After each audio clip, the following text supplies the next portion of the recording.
Nagabenta ki khubor baman kasni pet but subscribe ya u Antor News. Kuble pibro mga inadia na Fabulous Family Store. Tesa shisien ni ko aman bente pibro pa ki parlong jingi maka shilong local trade fair kanundan biang hakasan ban rutrek July hakasi Friday but Saturday. Ni kerpat pibro opinion one lem ban yesno tilang but ban support dingi bagi ki local entrepreneurs.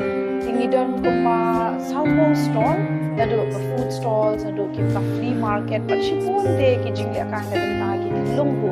Idon ka kids carnival ru, te pila ban wan yalam lem. Ye ki pun ki jong pi bikin yo, ban ye benta lang, ban ye su tanat lang bero. Tingi kerpa de pi baro, ban ye wan lem siya bini the local trade fair, kan day ha All Saints, kajaka kan day ha All Saints, she po baji hado kan day baji, kulay she pun.